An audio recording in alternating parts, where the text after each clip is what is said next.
দিব্যত্রয়ী চ্যানেলে আপনাদের সকলকে স্বাগত। অচিন্ত্য কুমার সেনগুপ্তর লেখা পরম পুরুষ শ্রী শ্রী রামকৃষ্ণ থেকে পাঠ। আজ পর্ব 138।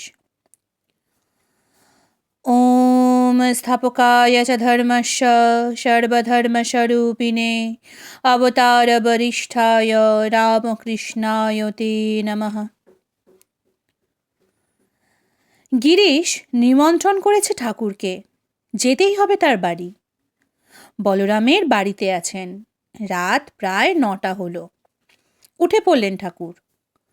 ওরে, গিরিশের বাড়ি যাব, নিমন্ত্রণ করে গিয়েছে। হ্যাঁ, এই রাত্রেই যেতে হবে। আহা, কি সব গান বেঁধেছে বলো দেখি। কেশব কুরু করুণা দিনে কুঞ্জ কাননচারী। যার ভেতরে এই সব গান, এত সজীব অনুরাগ, তার ডাকে কি সাড়া না দিয়ে পারি? সেদিন ঠাকুরকে বললে গিরিশ, মশাই, ছেলেবেলায় আমি কিছু লেখাপড়া করিনি, তবু লোকে বলে বিদ্বান। বই শাস্ত্র একটা উপায় মাত্র, ঠাকুর বুঝিয়ে দিলেন। আসল হচ্ছে খবর সব জেনে নিয়ে নিজেই কাজ আরম্ভ করে দাও। নিজেই নিজের উদ্ধার সাধন করো, সেই তো স্বাধীনতার অর্থ। নিজের ঘরে, নিজের দেহের মধ্যে, নিজের জীবনের মধ্যে কাজ করো, দেখাও তোমার বীরত্ব, তোমার পুরুষকার। তুমি স্বাধীন হয়েছ বুঝবো কিসে, যদি তুমি এখনো ইন্দ্রিয় পরবশ হয়ে বাস করো? শুধু পড়ে কি হবে, কাজ করে দেখাও তুমি কত বড় কারু, কত বড় শিল্পী। শুধু পাণ্ডিত্যে কি হবে, বললেন ঠাকুর। অনেক শ্লোক, অনেক শাস্ত্র মুখস্থ, কিন্তু মনে রয়েছে টাকা আর দেহ সুখের দিকে।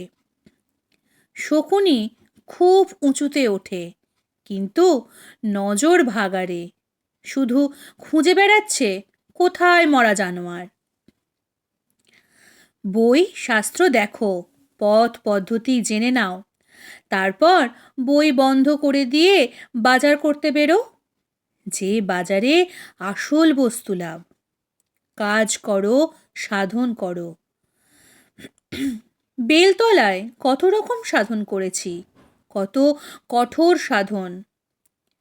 বলছেন ঠাকুর, গাছতলায় পড়ে থাকতুম মা দেখা দাও বলে, চোখের জলে গা ভেসে যেত।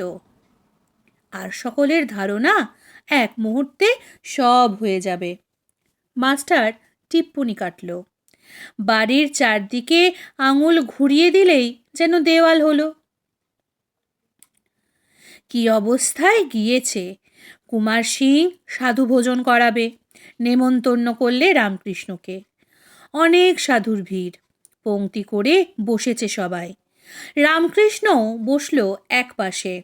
কেউ কেউ পরিচয় জিজ্ঞেস করল, এ কে, কোন মতের, কই আগে তো কখনো দেখিনি। অত খবরে কাজ কি? রামকৃষ্ণ আলাদা হয়ে সরে বসল। যেই পাতায় খাবার দিল, কারু দিকে না চেয়ে, কারু জন্যে অপেক্ষা না করে সরাসরি খেতে শুরু করে দিলে। যেন অভব্য কিছু একটা করছে, এমনই অবাক হবার ভাব করে কেউ কেউ বলে উঠল, এ ক্যা রে? এ অনন্য সাধারণ, নিজের ঢাক পিটতে রাজি নয়, একেবারে নিরহংকার। পাতে খাবার পড়লে এক মুহূর্ত দেরি করতে রাজি নয়, এমনই তার সত্য পথাশ্রিত সরলতা। রাত 9টা।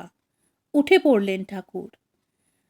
সে কি, আপনার জন্যে খাবার তৈরি করেছি যে।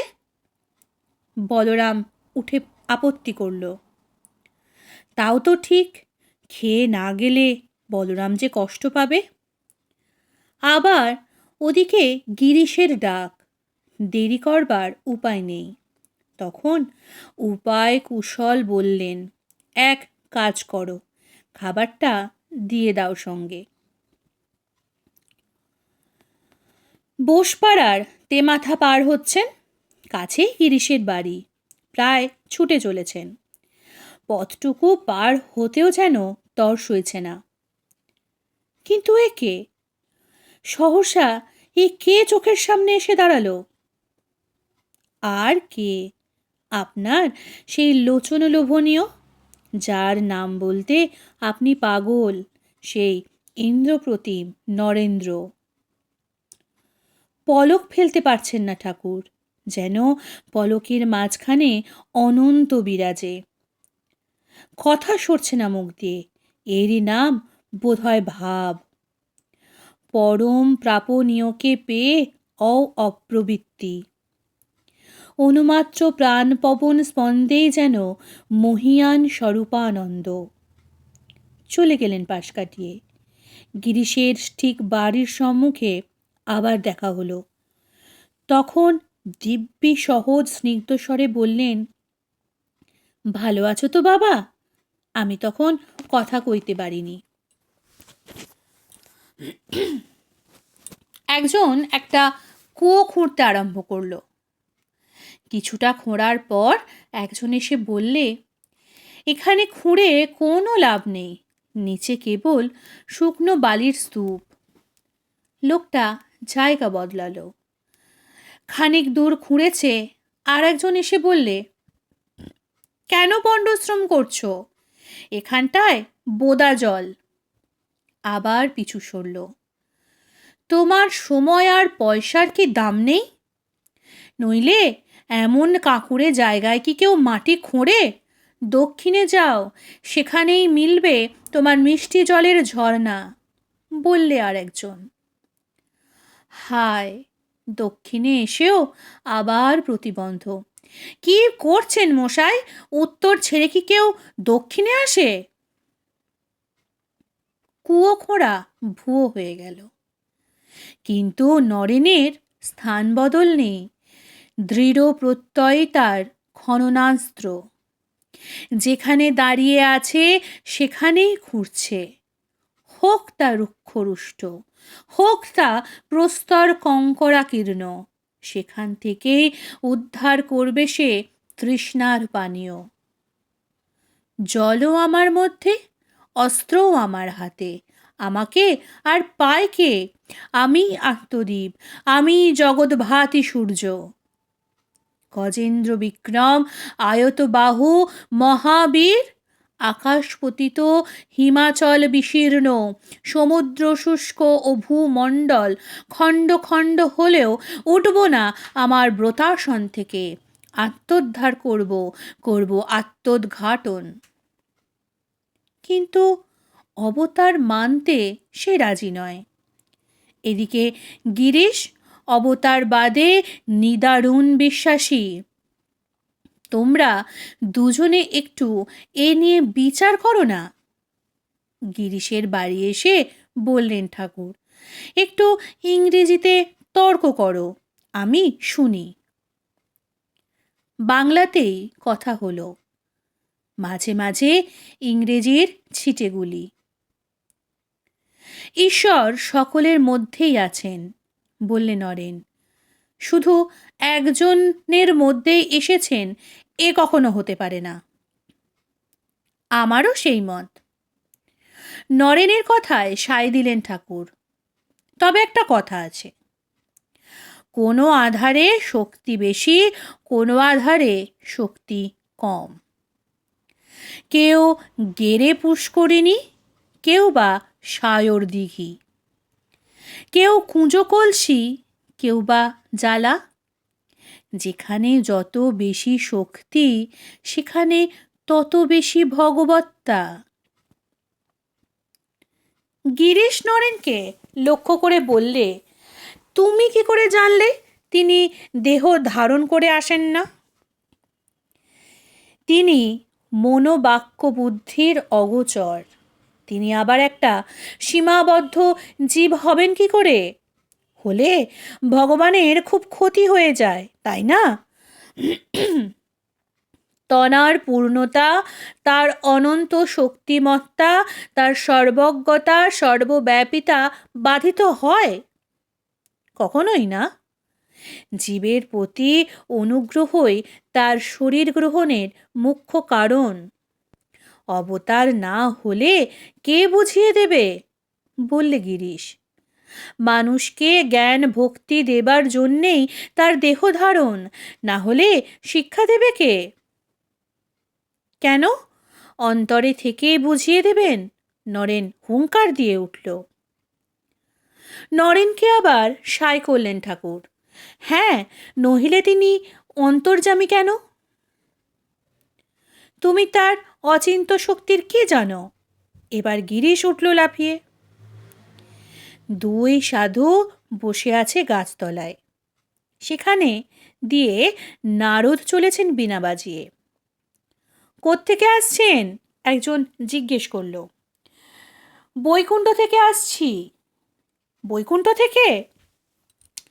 ভগবান সেখানে এখন কি করছেন দেখে এলেন? নারদ বললে, ছুঁচের ছেঁদার মধ্যে দিয়ে হাতি উট এধার ওধার করছেন।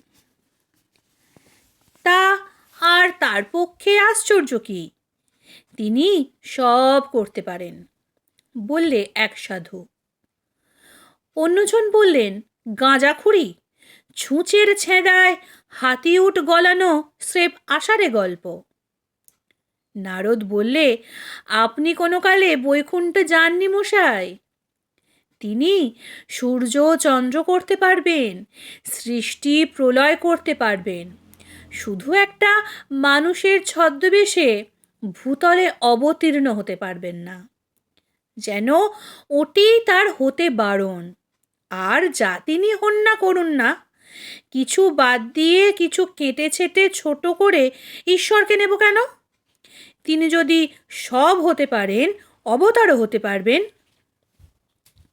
লেগে গেল তুমুল তর্ক।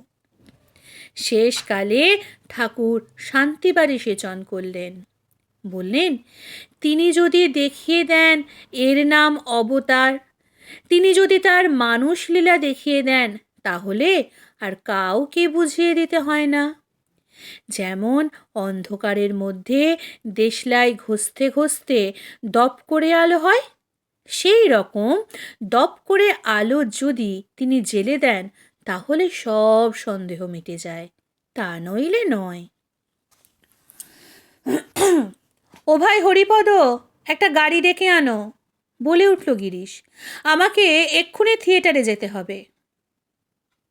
উপায় নেই, কর্মবন্ধন। গিরিশের মুখে কাতরতা ফুটে উঠল।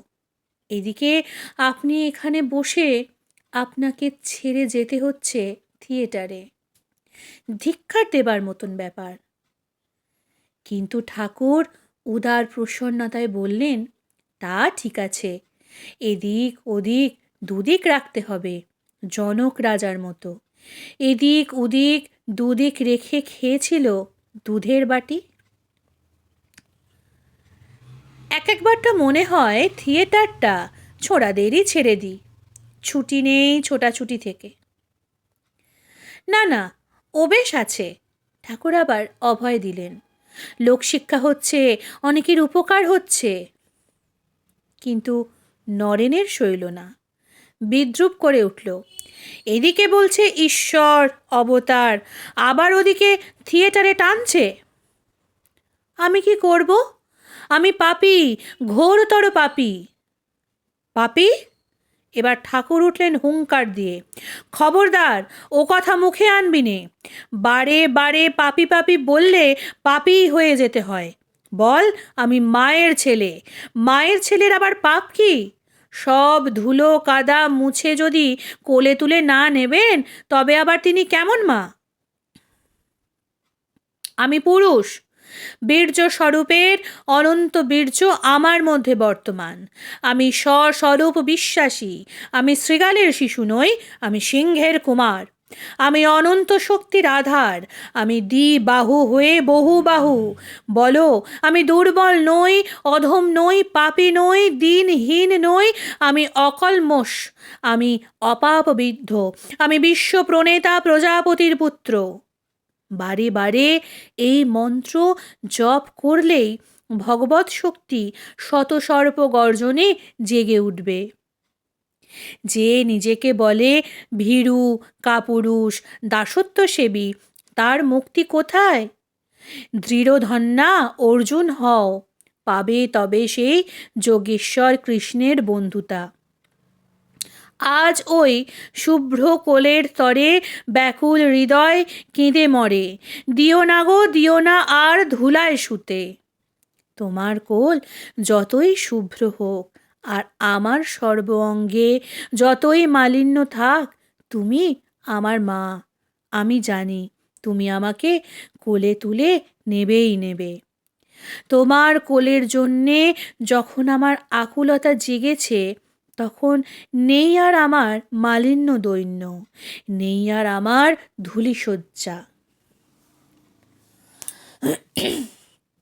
হে অর্জুন, তুমি মনমনা হও, তা যদি না পারো মদভক্ত হও, তাও যদি না পারো নিষ্কাম কর্মে পূজা পরায়ণ হও, তাও যদি না পারো নমস্কার করো আমার সর্বপ্রকাশিত বিশ্বরূপ, তাও যদি না পারো সর্বধর্ম পরিত্যাগ করে আমাতে শরণ নাও। হে সাগর পার লিপসু, আমি তোমাকে পার করিয়ে দেব। কিন্তু কি করে চিনব তোমাকে?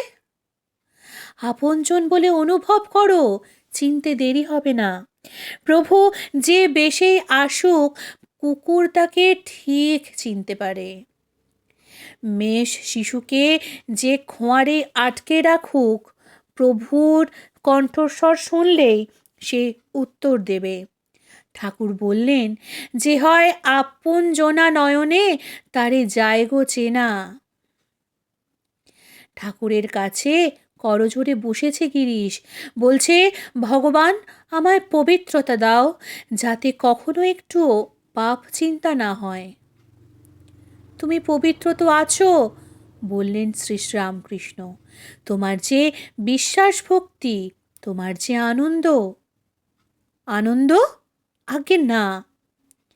গিরিশ বললে কাতর স্বরে, মন বড় খারাপ, বড় অশান্তি, তাই তো ঠেসে মদ খেলুম। ওম নিরঞ্জনং নিত্যমনন্তরূপং ভক্তানুকম্পাধৃত বিগ্রহং বৈ ঈশাবতারং পরমেশমিদ্যং তং রামকৃষ্ণং শিরসা নমামি।